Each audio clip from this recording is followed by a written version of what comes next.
Hi, my name is Celeste and I'm a Mixed Drag England Finalist 2022. Hi, Celeste. Hi, Gay. Happy Pride Month. Oh, I know. Happy Pride Month, Diva. Happy Pride Month. So, you're also obviously in the Mixed Drag England pageant. Indeed. What made you enter? I, about a year ago, had a big stumble, broke up with my fiance of 5 years, lost my house, lost my job, had to move back in with my parents, and lost the pageant that I was then competing in. Mm-hmm. And for the past year, I've kind of been drifting, and this pageant just kind of came to me. It found me, and I was like, I need to prove to myself that I can dust myself off, get back up, and get back at it, basically. And Fantastic. that's what this is. That's great. Better reason than I can think of than to throw yourself into a pageant. Exactly. Absolutely. So, what? Obviously, there's different categories, and it's not like a talent show as in performance side. Out of all the categories and everything you have to do, raise money, your regional look, etc., what are you most looking forward to? The regional runway. Mm-hmm. I've brought it down to being as local as the town I live in. Right, don't give us too much. I won't. I'll be... Yeah, but that's exciting that you've managed to really narrow it down. What category are you most nervous about? Charity. Right. I have my ideas on how I'm going to push that boat out, but convincing people to donate, something I've struggled with in the past. Right. So it'll be a challenge, but it's a challenge that I'm willing to rise to, obviously. Absolutely, and I'm very confident that you will. You could take the Bob Geldof route, which was very much give us your effing money. Yeah. Or you can go softer. You can offer, I was going to say offer services, but no, those kinds of. I mean, you could start an OnlyFans. I could do a sort of a midway point between the two and rob a bank, but say please. That would be very polite. That would be very polite of me. I'm sure they wouldn't mind. They would really mind that. The charities this year are amazing as well. I can't even read through a write-up of the Charlie and Cat Foundation without choking up. It's a wonderful, wonderful charity. And Pride Radio means an awful lot to our community. Obviously, as I say, so you raise money, and one of the things that we push is, use your platform. This is a massive national platform. It is a huge this pageant. platform. It's not about, obviously, we all want to win, but the platform's there whether you win or not. Exactly. What is your aim? What do you want to use the platform for? I have this idea to circulate a hashtag, which would be hashtag be a champion. And it encourages everybody, no matter who you are, what communities you're a part of, literally everybody, to do something good in your local area for a good cause.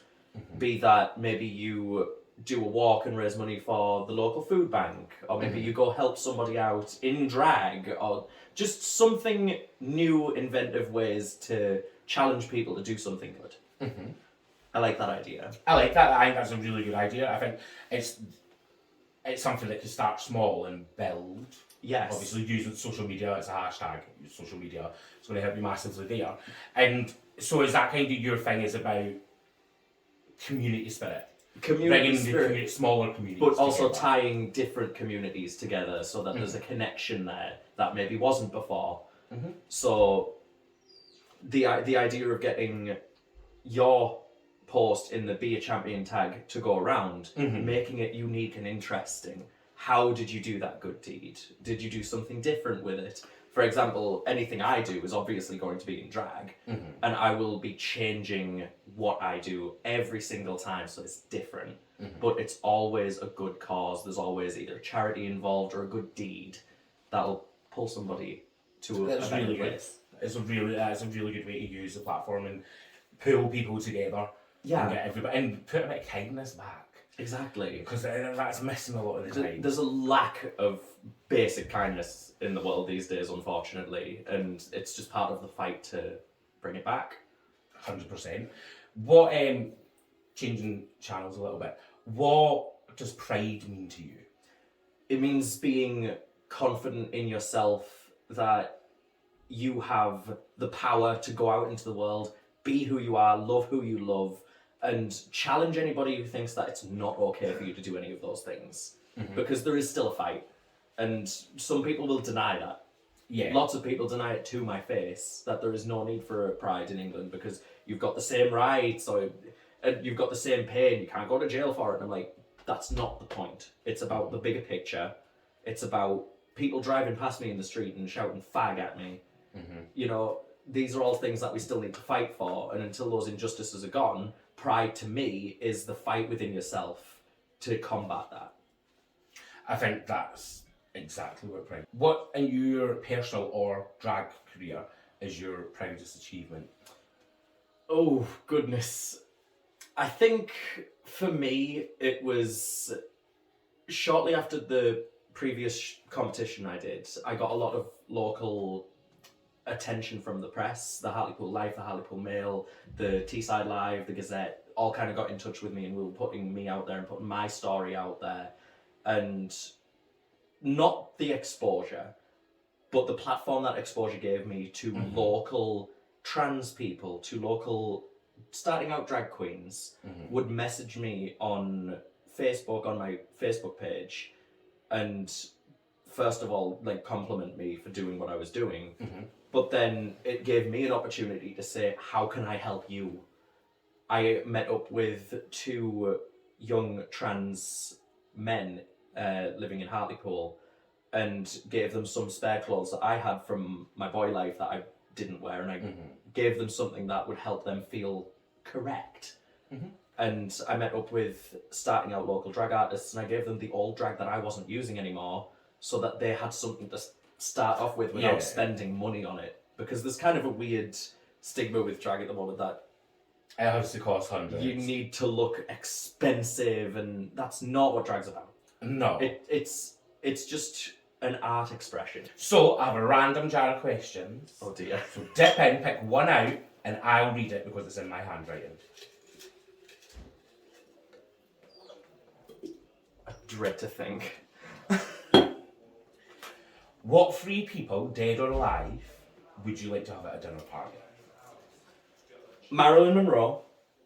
Every drag queen says that. Of course. Kylie Minogue.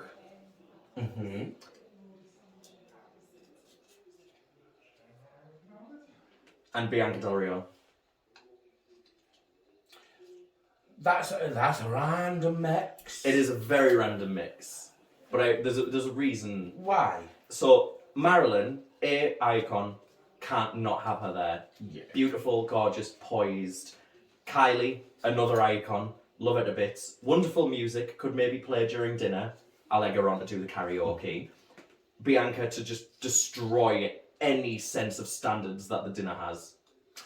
I like it. Well, listen, this is obviously my first time properly meeting you. Yes. It's been lovely, and I'm looking forward to getting to know you more over the course of the pageant. But for now, thank you so much for coming and joining us today. And thank you for having me. Good luck in the competition. Thank you so much. You're going to need it. Bye! Do you want to do the